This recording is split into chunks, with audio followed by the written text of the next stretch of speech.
আপনি কি কখনো কোনো অসহায় যুবকের চোখের গভীরে তার সমগ্র পরিবারের শেষ আশা ধীরে ধীরে জ্বলে পড়ে ছাই হয়ে যেতে দেখেছেন? এক ভয়াবহ মুহূর্ত, যেখানে একটি সাধারণ কাগজের ছোট্ট টুকরো একাই নির্ধারণ করে দেয় সে মাথা উঁচু করে সগৌরবে জীবন কাটাবে নাকি লাঞ্ছনার ভারী নুয়ে পড়ে ধীরে ধীরে মৃত্যুর অন্ধকারে হারিয়ে যাবে। চিন্তা করুন তো, গভীর রাতের ঘন অন্ধকারে একটা যাত্রীতে ঠাসা ট্রেন তার পূর্ণ গতিতে চিৎকার করতে করতে ছুটে চলেছে, আর দরজার একেবারে প্রান্তে দাঁড়িয়ে এক যুবক ঘাম আর অশ্রুতে সিক্ত হয়ে যাচ্ছে, কারণ তার পকেট কেটে নিয়েছে কোনো অদৃশ্য হাত। সামনে দাঁড়িয়ে আছে কঠোর আইনের নির্মম জমদূতের মতো, আর পিছনে ফেলে এসেছে এক অসুস্থ পিতার অবিরাম কাশি আর ক্ষুধার্ত মায়ের শেষ স্বপ্নের ছায়া। চলন্ত ট্রেন থেকে এক বিনা টিকিটের লাচার গরিবকে বাইরে ফেলে দেওয়া কি সত্যিকারের ন্যায়, নাকি সেদিন মহাদেব নিজে কোনো অজ্ঞাত অচেনা মানুষের ছদ্মবেশ ধরে সেই ট্রেনে পা রেখেছিলেন? এই অসাধারণ দাস্তান আপনার রোমাঞ্চ জাগিয়ে তুলবে, হৃদয়কে নাড়া দেবে এবং চোখের কোণে অশ্রু এনে দেবে। আর বন্ধুরা, এই কাহিনী শুরু হয় ধর্মনগরী কাশীর বাইরের প্রান্তে অবস্থিত একটি খুবই ছোট আর পিছিয়ে পড়া গ্রাম তীর্থপুর থেকে, যেখানে সকালের প্রথম আলোর রশ্মি অখাড়ার লাল মাটি আর মন্দিরে বেজে ওঠা শঙ্খের ধ্বনির সঙ্গে জাগ্রত হয়ে উঠত। কিন্তু আজ গ্রামের কিনারে নির্মিত এক জীর্ণ কাঁচা বাড়িতে কোনো রকম হলচল ছিল না। সেখানে এমন এক ভারী সন্নাটা ছড়িয়েছিল, যা কোনো বড় প্রলয় আসার আগে ছড়িয়ে পড়ে। বাড়ির ছোট্ট উঠোনে, যেখানে গরু বাঁধার খুঁটি তো ছিল ঠিকই, কিন্তু গরু বহু বছর আগেই বিক্রি হয়ে গিয়েছিল। সেই খুঁটির পাশে মাটির চুল্লায় পার্বতী দেবী বসেছিলেন। তাদের ধ্বংস হয়ে যাওয়া চোখ থেকে কাঠের ধোঁয়া আর বেপসির অশ্রু দুটো একসঙ্গে বয়ে যাচ্ছিল। তারা তাদের ছেলের জন্য রুটি সেঁকছিলেন, কিন্তু তাদের দৃষ্টি বারবার বাড়ির সেই ভাঙা কাঠের দরজার দিকে উঠে যাচ্ছিল। দরজার একদম পাশে এক ফাটা পুরনো চটাইয়ে বসেছিল তাদের একমাত্র ছেলে বিক্রম। সে তার পুরনো জায়গায় জায়গায় সেলাই করা ক্যানভাসের থলি তৈরি করছিল। সেই ছোট্ট নোংরা ব্যাগে তার সমস্ত দুনিয়া সিমটে ছিল। কিছু খুবই ঘিসে যাওয়া বই, যাদের পাতায় হলুদ পান্না চড়ে গিয়েছিল, একটা পুরনো পেন, ইউপিএসসি পরীক্ষার অ্যাডমিট কার্ড, আর একটা ছোট্ট ভগবান কাশী বিশ্বনাথের ছবি, যেটাকে তার মা লাল কাপড়ে জড়িয়ে গিয়েছিলেন। পাশেই উঠোনে বিছানো একটা ভাঙা চারপাইয়ে তার বাবা হরিনাথজি শুয়েছিলেন। তারা তাদের কাশিকে চেপে ধরার জীবনভর চেষ্টা করছিলেন। টিবির গুরুতর অসুখ তাদের শরীরকে ভিতর থেকে খোখলা করে দিয়েছিল, যেমন দিমক কোনো মজবুত চৌখাটকে খেয়ে ফেলে। তাদের পাঁজর স্পষ্ট গোনা যেত। হরিনাথজি তাদের কাঁপতে থাকা শুকনো হাতের তালু কপালে রেখে গভীর উখড়ে যাওয়া শ্বাস নিয়ে জিজ্ঞাসা করলেন, বেটা বিক্রম, ভিতর থেকে ঘাবড়াহাট তো নেই নাকি? দিল্লি খুব বড় নগরী। সামলে যাও। বিক্রম তার শুকনো ঠোঁটে একটা খুবই মিথ্যে আর বেজান হাসি আনার চেষ্টা করে বলল, আরে না বাবুজি, যখন মহাদেবের আশীর্বাদ আর আপনার পুণ্য সাথে আছে, তাহলে আবার কেমন ভয়? বাস স্টেশনে পৌঁছতে দেরি না হয়ে যায়। কিন্তু বন্ধুরা, এটা একটা খালি মিথ্যে ছিল। সত্যি তো এটাই ছিল যে বিক্রমের বুকের ভিতর হৃদয় এত জোরে ধড়ফড় করছিল যে সে তার নিজের ধড়কনগুলো তার কানে হাতুড়ির মতো বাজতে শুনছিল। এটা তার জন্য শুধু একটা পরীক্ষা ছিল না, এটা একটা মহাযুদ্ধ ছিল। একটা এমন কুরুক্ষেত্র যেখানে হারার সোজা অর্থ ছিল তার পরিবারের চিরকালের জন্য সেই গরিবীর দলদলে দাফন হয়ে যাওয়া, যেখান থেকে আর কেউ ফিরে আসে না। পার্বতী দেবী পিতলের একটা পুরনো মরা থালায় দুটো শুকনো রুটি আর আমের একটু আচার রাখলেন। ঘরে ডাল বা সবুজ সবজির একটা দানাও বাকি ছিল না। রাস্তায় যখন পেটে আগুন লাগবে তখন এটা খেয়ে নিও আমার লাল। তারা তাদের ভারী আর কাঁপতে থাকা গলা থেকে বললেন, শুনেছি পরদেশে অন্ন আর পানি দুটোই খুব দামি মেলে। বিক্রম সেই থালাটা তার দুই হাত দিয়ে ধরল, কিন্তু তার গলার নিচে থুতুর একটা ঢোকও নামছিল না। সে খুব ভালো করে জানত যে তার মা গত রাত থেকে পানি ছাড়া তার পেটে কিছুই ডাননি। সে ভুকা ছিল যাতে তার ছেলে পরীক্ষায় ভুকা না থাকে। কিছুক্ষণ পর পার্বতী দেবী ঘরের ভিতর সেই অন্ধকার কোঠরিতে গেলেন। যখন তিনি বাইরে এলেন তখন তাদের পুরনো ফাটা সুতির শাড়ির পল্লুতে একটা ছোট্ট গিঁট বাঁধা ছিল। তারা কাঁপতে থাকা হাত দিয়ে সেই গিঁট খুললেন। তার ভিতর থেকে ২০ আর ৫০-এর কিছু খুবই পুরনো নোংরা আর মোড়া নোট বেরোল। তারা সেই সব টাকা বিক্রমের হাতের তালুতে রেখে দিলেন আর তার দুই হাতকে নিজের হাত দিয়ে কষে মুঠোয় বন্ধ করে দিলেন। এটা রেখে নে বেটা, বাস এতটুকুই জড়ো করতে পেরেছি আমি। বিক্রমের চোখ ফেটে যাওয়ার মতো হয়ে গেল। মা, এই টাকা কথা থেকে এলো? তুমি আবার ঘরের কোনো? পার্বতী তুরন্ত তার কথা মাঝখানে কেটে শক্তভাবে বললেন, তোমার এসব কথাই কি দরকার? তুমি শুধু তোমার বিদ্যে আর তোমার কলমের দিকে মন দাও। আমার তো বাস একটাই আরমান বাকি আছে এই জীবনে। যেদিন তুমি অফিসার হয়ে এই চৌকাঠে তোমার পা রাখবে, আমার সব জন্মের কষ্ট সেই মুহূর্তে ভস্ম হয়ে যাবে। বিক্রমের চোখ ডবডব করে উঠল। ভিতর থেকে একটা তুফান উঠছিল, কিন্তু সে তার কান্নাকে তার বুকের মধ্যেই চেপে রাখল। সে তার মাথা নিচু করে নিল। সে জানত যে যদি সে আজ কমজোর হয়ে যায় আর কেঁদে ফেলে তাহলে তার মা হয়তো সেখানেই ভেঙে বিক্ষিপ্ত হয়ে যাবেন, আর আজ তাকে চট্টান হতে হবে। বাড়ির চৌকাঠ পার হওয়ার সময় সে সবার আগে উঠোনে বানানো তুলসী মাতার চৌরের মাটি তার কপালে লাগাল। তারপর বাবার কাছে গিয়ে তাদের চরণ স্পর্শ করল। হরিনাথজির কাঁপতে থাকা হাত তার মাথায় ছুঁয়ে কাঁপতে থাকা ঠোঁট থেকে বিজয় ভবের আশীর্বাদ দিল। বিক্রম তার ব্যাগ তুলে গ্রামের কাঁচা পগডণ্ডিতে হাঁটতে শুরু করল। তার প্রত্যেকটা পদক্ষেপ 100 কেজির মতো লাগছিল। সে একবারও ঘুরে তার ঘরের দিকে তাকাল না, কারণ সে জানত যে যদি একবার সে তার মাকে দরজায় দাঁড়িয়ে চোখের জল মুছতে দেখে নেয় তাহলে তার পা সেখানেই পাথরের হয়ে যাবে, আর সে কখনো গ্রামের বাইরে বেরোতে পারবে না। বাসস্ট্যান্ড পর্যন্তের রাস্তা খুব লম্বা ছিল। সূর্য এখন ধীরে ধীরে আকাশে উঠতে শুরু করেছিল, আর রোদ চোখে লাগছিল। গ্রামের চৌপলের পাশ দিয়ে যাওয়ার সময় কিছু লোক গাছের নিচে তাস খেলছিল। বিক্রমকে সেই পুরনো কাপড় আর ব্যাগ নিয়ে দেখে একজন লোক তঞ্জ কষল। লো ভাই, কলিযুগের সবচেয়ে বড় চমৎকার দেখো। হরিনাথের ছোড়া চলে গেছে দিল্লি রাজ করতে। আরে যাদের নসিবে শুধু অন্যের ক্ষেতে খুরপি চালানো লেখা আছে তারা লাল বাত্তির গাড়িতে ঘুরবে। রাম মিলাই জড়ি। দ্বিতীয়জন জোরে হাসল।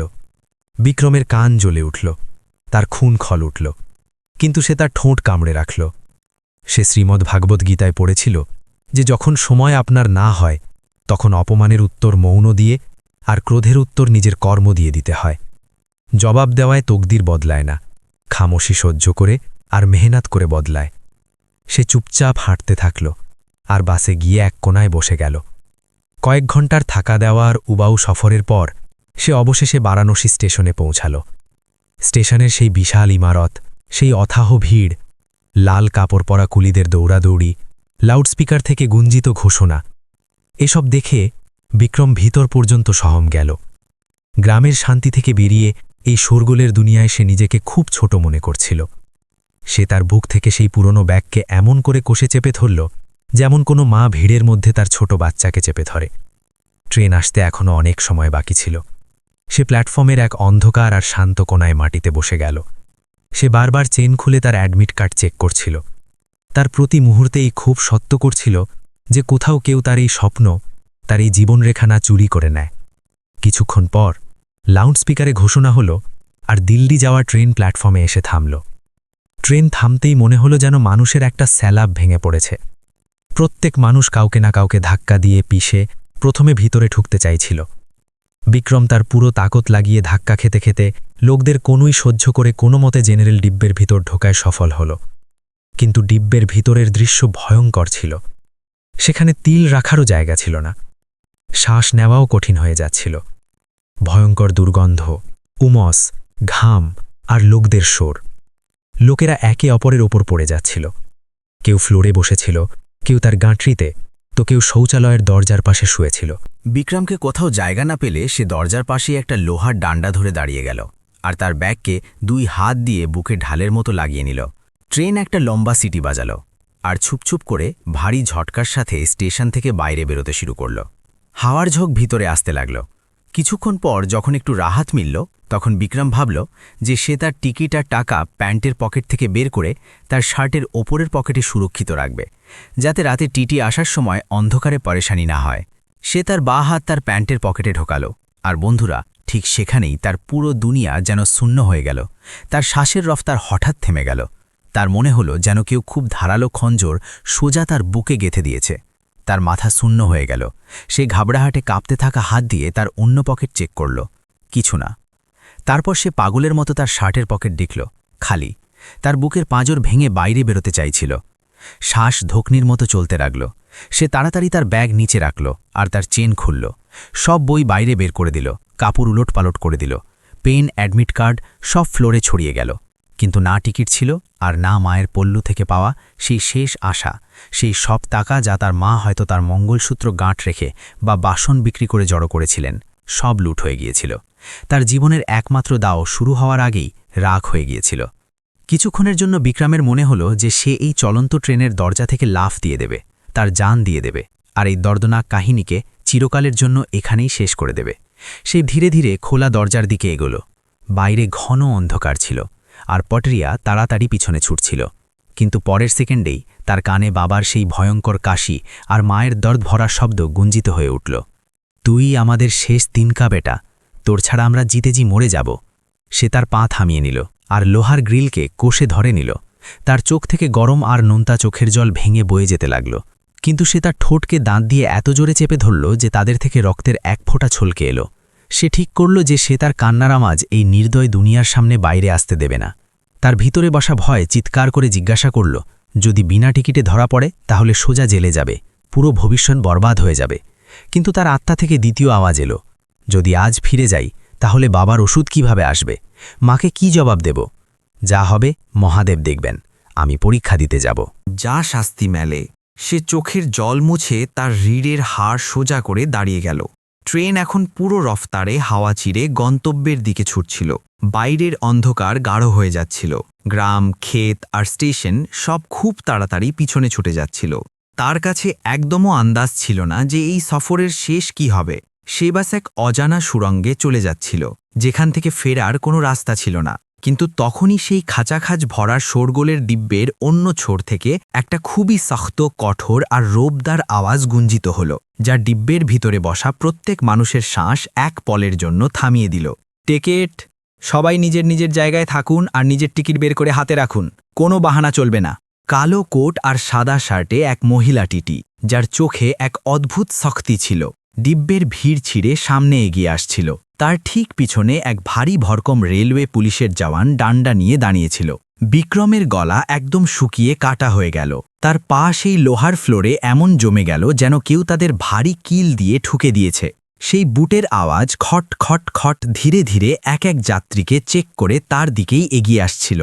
আর বন্ধুরা, সেই লাচার ছেলেকে প্রথমবার তার জীবনে সত্যি মনে হলো যে তার সেই স্বপ্ন, যার জন্য তার মা বাবা নিজেদের দাওয়ে লাগিয়ে দিয়েছিলেন, সেই স্বপ্ন এখন বা স্পষ্ট পলের মধ্যে এই ট্রেনের নোংরা ফ্লোরে বেরেহমি করে পিষে দেওয়া হবে। আর বন্ধুরা, কালো কোটওয়ালি সেই মহিলা টিটির জুতোর খটখটের সেই খোফনাক আওয়াজ সেই খাঁচাখাঁচ ভরা জেনারেল ডিব্বের শোরের মধ্যেও বিক্রমের কানে কোনো মৃত্যুর ফরমানের মতো গুঞ্জিত হচ্ছিল। ডিব্বের ভিতরের মাহল হঠাৎ বদলে গিয়েছিল।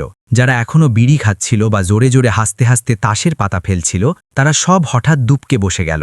যাদের কাছে টিকিট ছিল না, তাদের চোখে এক চোরের মতো দহশত স্পষ্ট ঝলকাতে লাগল। কিছু যাত্রী, যারা নিজেদের খুব চালাক মনে করত, তারা ইধার উধার টয়লেটের দিকে খিসকানোর চেষ্টা করছিল। কিন্তু সেই ভারী ভরকম রেলওয়ে পুলিশওয়ালা তার মোটা ডান্ডা টয়লেটের দরজায় এত জোরে মারল যে পুরো ডিব্বেতে সন্নাটা ছড়িয়ে গেল। টিটি ম্যাডামের চেহারায় একটা পাথরের মতো শক্তি ছিল, যা দেখলেই ইনসানের অর্ধেক জান বেরিয়ে যায়। তাদের পারখি চোখ এক ঝটকায় বিনা টিকিটওয়ালা মুসাফিরকে চিনে নিচ্ছিল। কোনো ঝুটা বাহানা, কোনো গিরগিরাহাট তাদের সামনে এক সেকেন্ডও টিকতে পারছিল না। টিকিট তাড়াতাড়ি বের করুন, আমার কাছে ফালতু সময় নেই। তাদের কড়কড়ি আর কড়কড়ে আওয়াজ ডিব্বের উমস ভরা হাওয়া চিরে যাচ্ছিল। বিক্রমের শরীর ঘামে পুরো ভিজে গিয়েছিল। তার গলা এত শুকিয়ে গিয়েছিল যেন মাসের পর মাস পানির এক ফোঁটাও মেলেনি। সে বেতাহাসা ঘাবড়াহটে একবার আবার তার প্যান্টের দুই খালি পকেটকে এমন টটলল যেন কোনো জাদু হয়ে যাবে, আর তার মায়ের পল্লু থেকে বাঁধা সেই ফাটা পুরনো নোট আর সেই ছোট টিকিট ফিরে আসবে। কিন্তু চমৎকার রোজ রোজ হয় না। পকেট এখনও সেই রকম শুনেছিল যেমন তার ঘরের চুল্লা। সেই টিটি ম্যাডাম এক এক যাত্রীর টিকিট চেক করে জুরমানা কেটে ধীরে ধীরে সামনে এগিয়ে আসছিল। প্রত্যেক পদক্ষেপের সাথে বিক্রমের ধড়কন আরও তীব্র হয়ে যাচ্ছিল। তার মনে হচ্ছিল যেন সময় কাজ করা বন্ধ করে দিয়েছে, আর সে বাস এক অন্তহীন ক্ষৌফের খাইয়ে পড়ে যাচ্ছে। আর তারপর সেই পল এসেই গেল। জুতোর সেই খটখট ঠিক বিক্রমের সামনে এসে থেমে গেল। টিটি ম্যাডামের ঠান্ডা ভেদে নেওয়ালি নজর সেই ডরে যাওয়া, সিকুড়ে যাওয়া ছেলের ওপর টিকে গেল। টিকিট আওয়াজে কোনো ভাব ছিল না, শুধু এক সরকারি আদেশ ছিল। বিক্রমের ঠোঁট বুড়ি তারা কাঁপছিল। সে তার মুখ খুলল, কিন্তু তার গলা থেকে আওয়াজই বেরোল না। তার বুকে যেন কেউ পাথর ভরে দিয়েছিল। আমি বললাম, তোমার টিকিট দেখাও, বধির হয়ে গেছো নাকি? এবার ম্যাডামের আওয়াজে ঝুঁঝুলাহাট আর গুস্সা দুটোই ছিল, যা পুরো ডিব্বেতে গুঞ্জিত হয়ে গেল। আশপাশে বসা সব লোকের নজর এখন সেই গরিব ছেলের ওপর পড়ে গেল। বিক্রম তার দুই কাঁপতে থাকা হাত জোড় করে নিল। তার পলক লজ্জার ভয়ে ঝুঁকে গেল। ম্যাডামজি, ও আমার টিকিট। হ্যাঁ, তোমার টিকিট কোথায়? ঘরে ভুলে এসেছো নাকি ট্রেন কিনে নেওয়ার ইরাদা আছে? টিটি তার কথাকে মাঝখানেই এক বেহেম তাঞ্জের সাথে কেটে দিল। না ম্যাডাম, আমার সব কিছু লুট হয়ে গেছে। স্টেশনের ভিড়ে কেউ আমার পকেট কেটে নিয়েছে। আমার কাছে যা থোড়া বহুত টাকা ছিল সব চুরি হয়ে গেছে। বিক্রমের আওয়াজ মাঝে মাঝে ভেঙে যাচ্ছিল। এটা শুনেই ডিব্বেতে বসা কিছু স্যুট বুটওয়ালা লোকের চেহারায় এক ঘৃণৌনি হাসি এসে গেল। তাদের মধ্যে এক লোক যে তার সিটে পা ফেলে বসেছিল জোরে হাসতে হাসতে বলল, আরে ম্যাডামজি, এই ভিখারিদের তো রোজেরই এই রোনা আছে। এই লোকেরা টিকিট ঘর থেকে কেনেই না, আর ট্রেনে চড়ে এই পুরনো ক্যাসেট বাজিয়ে দেয় যে চুরি হয়ে গেছে। বের করে বাইরে ফেলে দাও এমন মুফতখোরদের। সেই লোকের এই শব্দগুলো বিক্রমের স্বাভিমানে কোনো কাঁটার মতো আঘাত করল। তার কান থেকে যেন আগুনের লপট বেরোতে লাগল। সে এক গরিব অবশ্যই ছিল, কিন্তু ভিখারি ছিল না। তবু সে তার মাথা তুলল না। সে জানত যে গরিবীর সবচেয়ে বড় অভিশাপ এটাই যে আপনার সত্যিকেও দুনিয়া শুধু এক বাহানা মনে করে। টিটি ম্যাডামের চোখে শখ স্পষ্ট তীর ছিল। তারা তাদের ফাইল বন্ধ করে তাকে ঘুরিয়ে জিজ্ঞাসা করলেন, নাম কি তোমার, আর কোথাকার ট্রেন ধরেছ? বিক্রম নাম আছে আমার ম্যাডাম, আমাকে দিল্লি যেতে হবে, খুব জরুরি। সে কোনো মতে তার চোখের জল আটকে বলল, দিল্লি এত দূর, আর সেটাও বিনা টিকিটে? আখির এমন কোন রাজপাট সামলানো আছে তোমাকে দিল্লি গিয়ে? ম্যাডাম তীক্ষ্ণ স্বরে জিজ্ঞাসা করলেন। বিক্রম তার নোংরা ক্যানভাসের ব্যাগকে বুক থেকে আরও কষে লাগিয়ে নিল, যেন সে তার জান বাঁচাচ্ছে। আমার এক্সাম আছে ম্যাডাম, ইউপিএসসির পরীক্ষা দিতে যাচ্ছে। আর বন্ধুরা, এই শব্দ শুনতেই সেই পুরো ডিব্বেতে এক অদ্ভুত চুবনেওয়ালি হাসি গুঞ্জিত হয়ে উঠল। লোকেরা একে অপরকে দেখে ঠাহাকে লাগাতে লাগল। ওয়ারে কলিযুগ, এটা দেখো, এই বানাবে আমাদের দেশের কালেক্টর সাহেব, এক দ্বিতীয় যাত্রী পান চিবিয়ে বলল। আরে ভাই, যে ইনসান তার সফরের একটা টিকিট কিনতে পারে না, সে পুরো জেলার টিকিট কিভাবে কাটবে? এই ইউপিএসসি দেবে? সকল দেখেছ নিজের আয়নায়? অপমানের এই ভারী পাথরগুলো বিক্রমকে ভিতর পর্যন্ত লুহুলুহান করে দিয়েছিল। তার ঠোঁট কেটে গিয়েছিল, আর চোখে খুন উঠে এসেছিল। কিন্তু সে চুপ রইল। সে গীতায় পড়েছিল যে যখন সময় আপনার ইমতেহান নিচ্ছে, তখন মৌনই সবচেয়ে বড় শস্ত্র হয়। টিটি ম্যাডাম সেই হাসতে থাকা লোকদের এক সখ্ত নজর দিয়ে চুপ করিয়ে দিলেন, আর তারপর তার ঠান্ডা আওয়াজে বিক্রমকে বললেন, দেখো ছেলে, বিনা টিকিটে যাত্রা করা ভারতীয় রেলওয়ের কানুন অনুসারে এক গুরুতর অপরাধ। হয় তোমাকে এই মুহূর্তে পুরো জুরমানা ভরতে হবে, নয়তো পরের স্টেশনে ট্রেন থেকে নিচে নামতে হবে। ফাইসালা তোমার। আমার কাছে এক ফুটি কৌড়িও বাকি নেই ম্যাডামজি, আমি জুরমানা কোথা থেকে দেব? বিক্রম খুবই বেবস আওয়াজে বলল, তাহলে তোমার এই ফালতু বড়িয়া বিছানা গুটিয়ে পরের স্টেশনে নামার তৈরি করো। টিটি ম্যাডাম তার ফায়সালা শুনিয়ে দিলেন আর পাল্টাতে লাগলেন। এটা শুনতেই বিক্রমের পায়ের নিচ থেকে যেন কেউ ধরতি টেনে নিয়েছে। তার চোখের সামনে অন্ধকার ছড়িয়ে যাওয়া মনে হলো। না ম্যাডাম, হাত জোর করছি আপনার, ভগবানের জন্য আমাকে নামিয়ে দেবেন না। বিক্রম হঠাৎ তাদের সামনে প্রায় ঘুটনিতে বসে গেল। তার আওয়াজ এখন বুড়ি তার রুয়াশি হয়ে গিয়েছিল। আমাকে দিল্লি পৌঁছাতে হবেই ম্যাডাম। যদি আমি আজ সেই পরীক্ষা ভবন পর্যন্ত না পৌঁছাই, তাহলে আমার পুরো জীবন রাখ হয়ে যাবে। আমার পরিবারের 1 বছরের সংগ্রাম, আমার অসুস্থ বাবার উখড়ে যাওয়া শ্বাস, সব কিছু খতম হয়ে যাবে। টিটি ম্যাডাম চুপচাপ দাঁড়িয়ে রইলেন। তাদের চেহারায় কোনো দয়া ছিল না। তারা তাদের ক্যারিয়ারে এমন না জানি কত ঝুটা চোখের জল আর ভাবুক কাহিনী দেখেছিলেন। তারা বিনা কোনো রহমে বললেন, কানুনের জন্য প্রত্যেক মুসাফির বরাবর। তোমার কাহিনী থেকে কানুন বদলায় না। আমি সত্যি বলছি ম্যাডাম, আমি কোনো মিথ্যে বলছি না। বিক্রম হড়বড়াহটে তার ব্যাগ খুলল। তার চেন ভেঙে গিয়েছিল। সে কাঁপতে থাকা হাত দিয়ে তার এক পুরনো প্লাস্টিকের ফাইল বের করে তাতে থেকে তার অ্যাডমিট কার্ড বের করে ম্যাডামের দিকে বাড়িয়ে দিল। এটা দেখুন, এটা আমার প্রবেশপত্র। ম্যাডাম এক পলের জন্য ঝিঝুকতে ঝিঝুকতে সেই কার্ডটা নিজের হাতে নিলেন। তারা মনোযোগ দিয়ে দেখলেন। তাতে লাগানো ব্ল্যাক অ্যান্ড হোয়াইট ফটো সেই ছেলেরই ছিল। নাম বিক্রম লেখা ছিল, আর সেন্টার সত্যি দিল্লিরই ছিল। পরীক্ষার তারিখ পরের দিনের ছিল। তাদের সিকুড়ে যাওয়া ভ্রুতে এক হালকা তানাভ এলো। তৈরি কোথা থেকে করেছে তুমি? কোনো বড় কোচিংয়ে যাও? ম্যাডাম এক তিরছি নজর দিয়ে তার ঘিসে যাওয়া শার্ট আর ফাটা জুতো দেখতে দেখতে জিজ্ঞাসা করলেন। আমি কোনো কোচিংয়ে যাইনি ম্যাডাম। আমার গ্রাম তীর্থপুরে বিদ্যুৎও ঠিকমতো আসে না। আমি রাতভর লালটেনের আলোয় নিজে নিজে পড়াশোনা করেছি। বিক্রম ধীরে ধীরে জবাব দিল। কিছু পলের জন্য সেই কঠোর টিটি ম্যাডাম সেই ছেলেকে শুধু দেখতেই রইলেন। তার ফাটা জুতো, যার থেকে তার আঙুল বাইরে উকি দিচ্ছিল, তার কলার থেকে উধড়ে যাওয়া পুরনো শার্ট, তার থাকা হয়ে যাওয়া পিলা পড়ে যাওয়া চেহারা। কিন্তু এসবের পরও সেই ছেলের লাল হয়ে যাওয়া চোখে এক দেহেক্তি আগুন ছিল, এক জিদ ছিল, যা কোনো ঝুটা ইনসানের চোখে কখনো হয় না। তবুও তারা তাদের ডিউটির চোলা খোলেননি। সখ্ত লেহেজে বললেন, সংগ্রাম তার জায়গায় আছে ছেলে, আর নিয়ম তার জায়গায়। নিয়ম সবার জন্য এক সমান হয়। আমি তোমাকে বিনা টিকিটে সামনে যাওয়ার ইজাজত একদম দিতে পারি না। বিক্রম এক লম্বা কাঁপতে থাকা শ্বাস নিল। সে তার চোখ থেকে পড়তে থাকা চোখের জল তার হাতের তালু দিয়ে ঘষে মুছে দিল। আর তারপর সে এমন একটা কথা বলল যা সেই পুরো ডিব্বের শোর এক ঝটকায় খামোশ করে দিল। ম্যাডামজি, বিক্রমের আওয়াজ এখন কান্নার মতো ছিল না, বরং তাতে এক ভেঙে যাওয়া ইনসানের শেষ দৃঢ়তা ছিল। আপনি আমাকে টিকিট না থাকার জুর্মে জেলে পাঠিয়ে দিন, আমার বিরুদ্ধে কেস লিখে দিন, আমার কোনো আপত্তি নেই। কিন্তু আমার আপনার কাছে বাস একটাই প্রার্থনা, আমাকে হাতকড়ি লাগিয়ে হলেও ঠিক, কিন্তু কাল সকালে দিল্লি অবশ্যই পৌঁছে দিন। আমি আমার এক্সাম দিয়ে নিজে আপনার থানায় এসে আমার গ্রেফতারি দিয়ে দেব। রেলওয়ের যা কানুন আছে, যা শাস্তি আছে, আমি তা আমার পুরো উমার ভোগ করতে তৈরি। কিন্তু আমার এই মকা কেড়ে নেবেন না। তার এই কথায় এত দাঁড় এত ভারীপন ছিল যে আশেপাশে বসা সেই লোকেরা যারা এখনও তার মজা করাচ্ছিল, তারাও লজ্জায় তাদের নজর চুরিয়ে নিল। কারো মুখ থেকে এখন তানের এক শব্দও বেরোচ্ছিল না। টিটি ম্যাডামও প্রথমবার পুরোপুরি ঠিটকে গেলেন। জেল? তারা অবাক হয়ে জিজ্ঞাসা করলেন।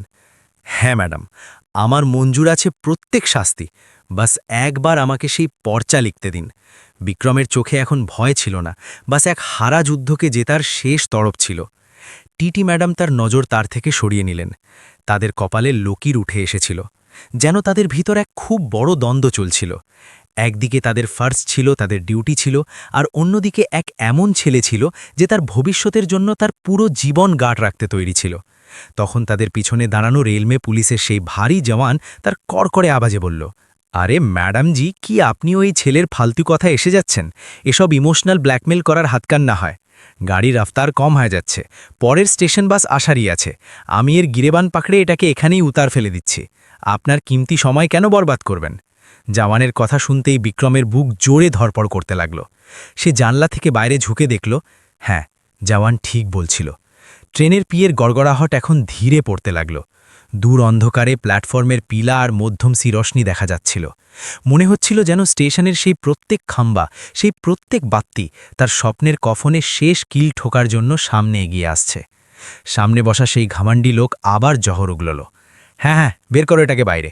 অফিসার বানাবে নবাবজাদে, জেবে অঠান্নি নেই আর কথা কোটি কোটির করে। দেশের বান্ডাধারী তো করছে এই লোকেরা। বিক্রমের চোখ আবার ভরে এলো। সে তার মাথা পুরোপুরি তার ঘুটনিতে লুকিয়ে নিল। সে হার গিয়েছিল, নিয়তি জিতে গিয়েছিল, তার গরিবই জিতে গিয়েছিল। টিটি ম্যাডাম একবার আবার তার দিকে তাকালেন। এবার তাদের তীব্র নজর বিক্রমের পায়ের কাছে পড়ে থাকা সেই পুরনো ফাটা ক্যানভাসের ব্যাগের দিকে গেল, যার চেন ভাঙা হওয়ার কারণে সেটা আধা খোলা ছিল। ডিব্বের মধ্যম পিলা রশ্মিতে সেই ব্যাগের ভিতরের সব সামান স্পষ্ট দেখা যাচ্ছিল। সেই ব্যাগে কাপড় ছিল না, তাতে ঠাসাঠাসি মোটা মোটা বই ভরা ছিল। কিছু বই তো এতবার পড়া হয়েছিল যে তাদের পাতা গলে মুড়ে গিয়েছিল। কিছু পুরনো আধা ভরা রাফ কপি ছিল, যাতে নীল আর কালো পেন দিয়ে বেতাহাসা নোট লেখা ছিল। আর সেই ব্যাগের এক অন্ধকার কোণায় এক খুবই পুরনো পিলা পড়ে যাওয়া ডাকের লেফাফা আধা বাইরে উকি দিচ্ছিল। এটা তোমার ব্যাগ? বন্ধ করো, ম্যাডাম হঠাৎ খুবই ধীর কিন্তু রহস্যময় আওয়াজে বললেন। বিক্রম বিনা মাথা তোলে তাড়াতাড়ি তার কাঁপতে থাকা হাত দিয়ে তার সেই সব দুনিয়া, তার সব বই আবার সেই ফাটা ব্যাগে ঠসতে শুরু করল। ট্রেন এখন পুরোপুরি স্টেশনের প্ল্যাটফর্মে ঢুকে গিয়েছিল। ব্রেক লাগানো তীব্র আর কান ফাড়া দেওয়া চিৎকার করে আওয়াজ গঞ্চিত হল। বাইরে চা বিক্রেতা আর কুলি চিৎকার করতে লাগল। ডিব্বের দরজার পাশে দাঁড়ানো সেই রেলওয়ে পুলিশের জওয়ান এখন পুরোপুরি তৈরি ছিল। সে বিক্রমের কাঁধে তার ভারী হাত রেখে ধাক্কা দিয়ে বলল, চলবে ছেলে, তোর স্টেশন এসে গেছে। তোর এই বড়িয়া বিছানা তুলে সোজা বাইরের রাস্তা নাব। যদি বেশি নাটক করিস তাহলে ডান্ডা দিয়ে মারমার করে তোর সব কালেক্টরে এখানেই বের করে দেব। বিক্রমের শরীরের সব খুন যেন জমে গেল। তার হাত বরফের মতো ঠান্ডা হয়ে গেল। তার মনে হলো হয়তো তার দিমাগী হালত খারাপ হয়ে গেছে আর তার ভ্রম হচ্ছে। কিন্তু না, টিটি ম্যাডাম, যাদের বর্দিতে লাগানো পিতলের নেমপ্লেটে স্বাতি রাঠোর লেখা ছিল, তারা একদম বুথ বনে সেখানেই দাঁড়িয়েছিলেন। তাদের নজর এখন বিক্রমের চেহারায় ছিল না। তাদের সেই তীব্র ভেদেনেওয়ালি নজর সোজা সেই ফাটা ক্যানভাসের ব্যাগের ওপর গড়েছিল, যেটা বিক্রম এখনই আধা অধরা বন্ধ করেছিল। কিছু পলের সেই ভারী সন্নাটা কোনো যুগের মতো লম্বা লাগল। তারপর স্বাতি খুবই শান্ত কিন্তু এমন স্বরে বললেন যাতে কোনো নাকার করা যায় না, এই ছেলে এই স্টেশনে নামবে না। টিটি ম্যাডামের আওয়াজ এত বুলন্দ আর আদেশাত্মক ছিল যে দরজায় দাঁড়ানো সেই ভারী ঘরকম পুলিশওয়ালাও মূর্তির মতো সেখানেই ঠিটকে গেল। যে মুসাফির দরজার দিকে ছুটছিল তারা সেখানেই জমে গেল।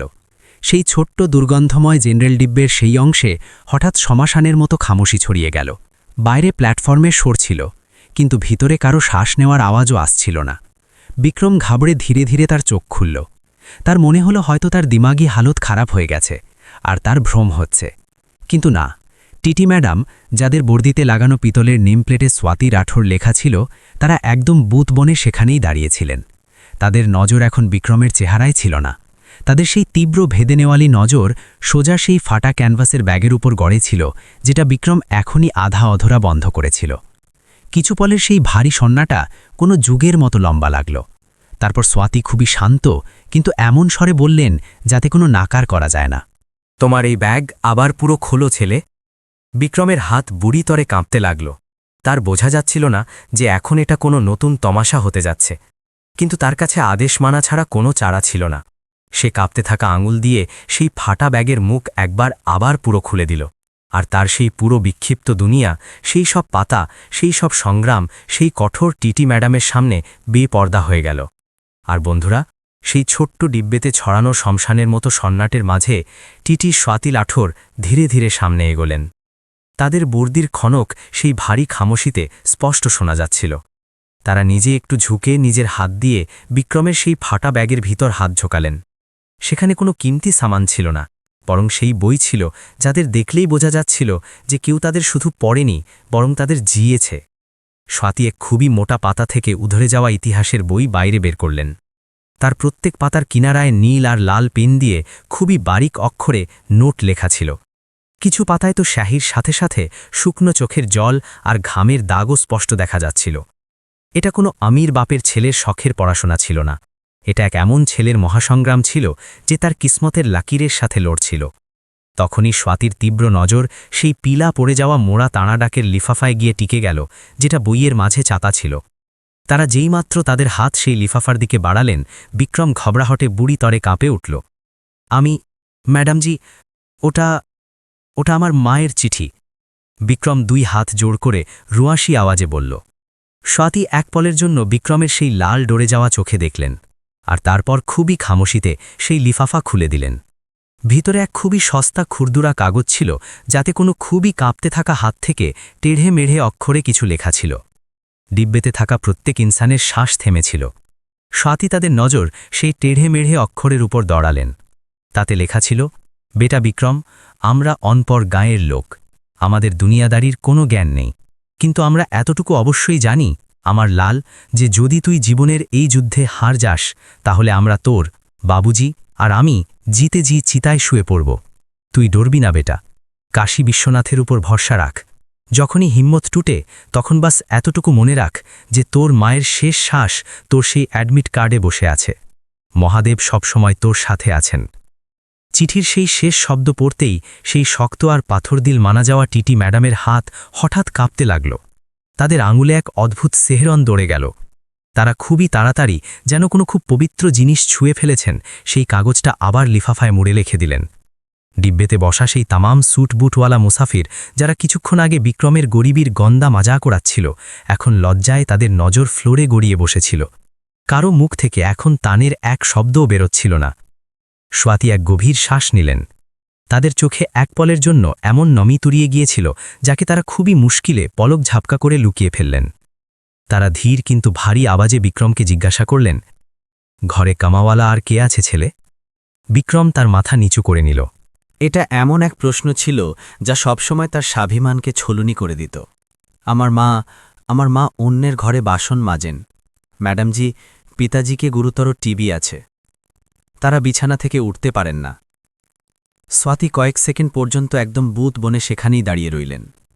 তাদের চেহারার সেই কঠোরতা এখন পিঘলে যাচ্ছিল, আর তার জায়গায় এক গভীর দর্দ নিয়ে নিয়েছিল। তখন পিছনে দাঁড়ানো রেলওয়ে পুলিশের জওয়ান আবার মাঝে ঝাঁপিয়ে পড়ল। ম্যাডামজি, আপনার সোচে পড়ে গেছেন, ট্রেন চলতে যাচ্ছে, স্টেশন মাস্টারের হাড়ি ঝান্ডা হয়ে গেছে, বাইরে বের করুন এই বিনা টিকিটওয়ালাকে। বাইরে ইঞ্জিন এক লম্বা আর তীব্র সিটি বাজাল। ট্রেন ধীরে ধীরে রেঙাতে লাগল। স্বাতী তাদের চোখ বন্ধ করলেন, যেন তাদের ভিতর কোনো খুব বড় যুদ্ধ চলছিল। আর তারপর হঠাৎ তারা তাদের বর্দির পকেটে হাত ঢুকিয়ে তাদের চামড়ার পার্স বাইরে বের করে নিলেন। বিক্রম ফাটাফাটি চোখে শুধু তাদের দেখে যাচ্ছিল। স্বাতী ডিব্বের দরজার পাশে দাঁড়ানো টিকিট চেকিং স্টাফকে হাত দিয়ে ইশারা করে কাছে ডেকে নিলেন। দিল্লি পর্যন্তের এক পুরো টিকিট বানাও। স্বাতী বিনা কোনো হিচকিচাহাটে তাদের পকেট থেকে 500 কড়কড়ে নোট বের করে বললেন, স্টাফওয়ালাও হতভম্ব হয়ে গেল। ম্যাডাম, প্যাসেঞ্জারকে? স্বাতী বাস তাদের চোখ দিয়ে সেই ডোরে যাওয়া শিকুড়ে যাওয়া বিক্রমের দিকে ইশারা করে দিলেন। ম্যাডাম, না, এটা আপনি কি করছেন? আমার কাছে টাকা নেই আপনাকে ফেরত দেওয়ার। Madam please. বিক্রম হড়বড়াতে মাঝখানেই বলে উঠল। চুপচাপ দাঁড়িয়ে থাকো। স্বাতী তাকে ডপটিয়ে বললেন, কিন্তু সেই ডাটে কোনো গুস্সা ছিল না, বরং এক বড় বোনের মতো ফিকির ছিল। নিয়মকানুন তার জায়গায় আছে, কিন্তু যদি আজ আমি তোমাকে এই ট্রেন থেকে উতার দিই, তাহলে হয়তো আমি জীবনভর নিজের সাথে নজর মেলাতে পারব না। টিকিট হয়ে গেল।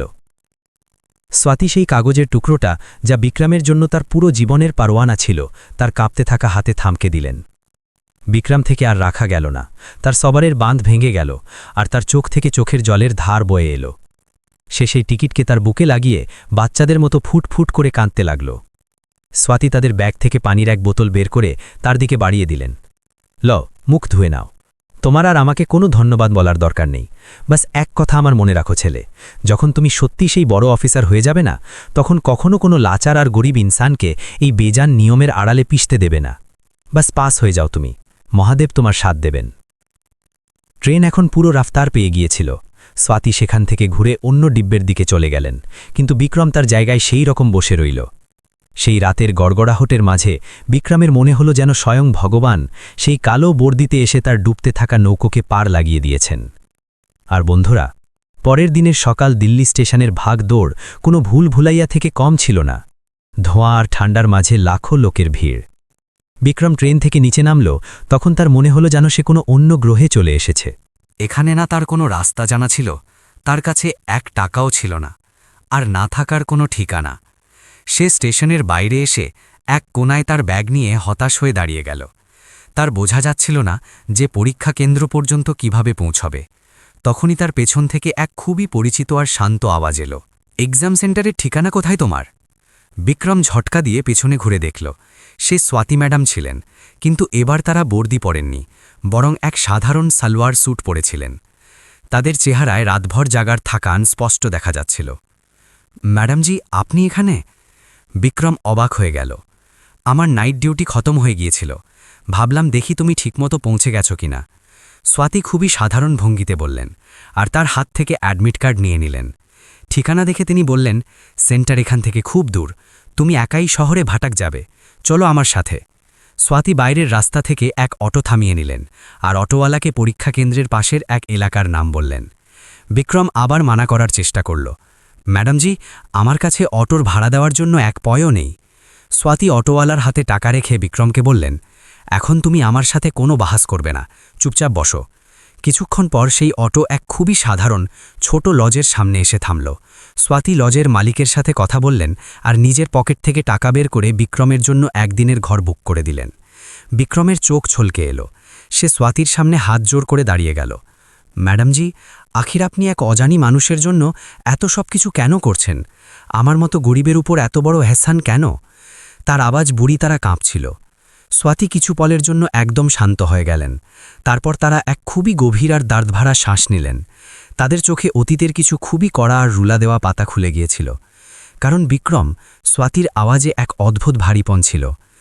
আজ থেকে কয়েক বছর আগে আমিও একদিন এমনই আমার অসুস্থ বাবুজিকে নিয়ে বারাণসীর হাসপাতালে যাচ্ছিলাম। আমাদের কাছে টিকিটের টাকা ছিল না। সেদিনও এক টিটি এসেছিল। আমি তার সামনে হাত জোর করেছিলাম, আমার বাবুজির উখড়ে যাওয়া শ্বাসের বাস্তা দিয়েছিলাম। কিন্তু সেই টিটি শুধু নিয়মের দোহাই দিয়ে আমাদের দুজনকে মাঝ রাস্তায় রাতের অন্ধকারে এক শুনশান স্টেশনে উতার করে বাইরে ফেলে দিয়েছিল। আর সেই রাতেই চিকিৎসা না পাওয়ার কারণে আমার বাবুজি আমার হাতেই দম ছাড়লেন। স্বাতীর চোখ থেকে 2 ফোঁটা চোখের জল ছলকে তাদের গালে এসে পড়ল। তারা তুরন্ত তাদের চেহারা অন্যদিকে ফিরিয়ে নিলেন। আমি কিছু করতে পারিনি বিক্রম, কিন্তু কাল রাত যখন আমি তোমার সেই ঝোলায় তোমার মায়ের সেই চিঠি দেখলাম, তখন মনে হলো যেন আমার বাবুজি নিজেই আমাকে বলছেন যে এই ছেলেকে সেই শাস্তি দিও না যা তোমাকে মিলেছিল। যাও, গিয়ে ঘুমিয়ে পড়ো, কাল তোমার জীবনের সবচেয়ে বড় দিন। স্বাতী সেখান থেকে ঘুরে ভিড়ে গায়েব হয়ে গেলেন। বিক্রম সেই বন্ধ দরজার পিছনে দাঁড়িয়ে ফুটফুট করে কাঁদতে থাকল। পরের সকাল যখন বিক্রম পরীক্ষা ভবনের ভিতর পা রাখছিল, তখন তার বুকে ভয় ছিল না, তার কানে এখন শুধু সেই টিটি ম্যাডামের সেই শব্দ গুঞ্জিত হচ্ছিল, বাস পাশ হয়ে যাও তুমি। আর বন্ধুরা, সে সেই পরীক্ষা এমন দিল যেন কোনো নিহত্যা যোদ্ধা তার শেষ যুদ্ধে তার সব কিছু দাঁয়ে লাগিয়ে দেয়। সময়ের পহিয়া তার রফতারে ঘুরতে থাকল। তীর্থপুর গ্রামে দিন মাসে আর মাস ঋতুতে বদলে গেল। পার্বতী দেবী আর হরিনাথজি প্রত্যেক সকালে ভগবান বিশ্বনাথের মন্দিরের বাইরে দাঁড়িয়ে তাদের ছেলের জয়ের দোয়া চাইতেন। আর তারপর সেই ঐতিহাসিক দিন এসেই গেল। গ্রামের পোস্টম্যান দৌড়াতে দৌড়াতে এসে হরিনাথজির উঠোনে আওয়াজ দিল, আরে হরিনাথ ভাইয়া, বাইরে বেরো, তোমাদের বিক্রমের বড় সরকারি লিফাফা এসেছে। বিক্রম যে উঠোনে বসে কাঠ কাটছিল, তার হাত থেকে কুলহাড়ি ছুটে পড়ে গেল। সে কাঁপতে থাকা হাত দিয়ে সেই খাকি রঙের ভারী লিফাফা খুলল। কাগজের সেই পাতাগুলো যেইমাত্র তার চোখের সামনে এলো, সে সেখানেই সেই লাল মাটিতে ঘুট নিতে ভর দিয়ে পড়ে গেল। তার চোখ থেকে চোখের জলের বন্যা এসে গেল। সে পুরো দেশে ইউপিএসসি পরীক্ষায় টপ র্যাঙ্ক হাসিল করে নিয়েছিল। এক গরিব যার কাছে টিকিটের টাকা ছিল না, আজ সেই দেশের আইএএস অফিসার হয়ে গিয়েছিল। ঘরে খুশির এমন ছেলা পেল যা তীর্থকুর গ্রাম কখনো দেখেনি। পার্বতী দেবী তাদের লালকে বুকে জড়িয়ে নিলেন, আর হরিনাথজির সেই ভয়ঙ্কর কাশিও যেন আজ চিরকালের জন্য খতম হয়ে গেল। কিন্তু বন্ধুরা, সেই সন্ধ্যায় যখন পুরো গ্রাম জশ্নে ডুবেছিল, বিক্রম চুপচাপ তার সেই পুরনো ক্যানভাসের ঝোলা তুলে ঘর থেকে বেরিয়ে পড়ল। সে সোজা বারাণসী স্টেশনে পৌঁছাল। স্টেশনের সেই ভিড়, সেই লাউডস্পিকারের শোর আর সেই ধাক্কা খাওয়া লোক। বিক্রম কয়েক ঘণ্টা পর্যন্ত সেই প্ল্যাটফর্মে পাগলের মতো কাউকে খুঁজতে থাকল। আর তারপর রাতের সেই মধ্যম অন্ধকারে তাকে সেই পরিচিত আর শক্ত আওয়াজ শোনা গেল, টিকিট দেখাও, কেউ বিনা টিকিটে সামনে যাবে না। স্বাতী ম্যাডাম তাদের সেই কালো বর্দিতে এক এক যাত্রীর টিকিট চেক করছিলেন। বিক্রম ধীরে ধীরে হাঁটতে হাঁটতে ঠিক তাদের সামনে এসে দাঁড়িয়ে গেল। স্বাতী বিনা মাথা তুলে বললেন, টিকিট। এবার বিক্রম তার মাথা নিচু করল না, সে হাসল, আর সে তার পকেট থেকে এক ফার্স্ট ক্লাস এসির বড় একটি টিকিট বের করে তাদের সামনে রাখল। এবার টিকিট আছে আমার কাছে ম্যাডামজি। স্বাতী ঝটকা দিয়ে মাথা তুললেন, তাদের চোখ ফেটে যাওয়ার মতো হয়ে গেল।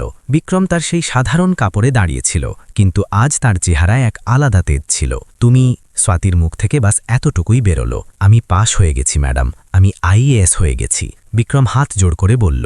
স্বাতী কয়েক সেকেন্ড পর্যন্ত শুধু তাকে নিহারতেই রইলেন, যেন তাদের নিজের সব স্বপ্ন আজ সত্য হয়ে গেছে। তাদের চোখে চোখের জল ভরে এলো। আমার জানা ছিল মহাদেব তোমার সাথে আছেন, তারা ভারী আওয়াজে বললেন। দুজন প্ল্যাটফর্মের কিনারে এক খালি বেঞ্চে বসে গেলেন।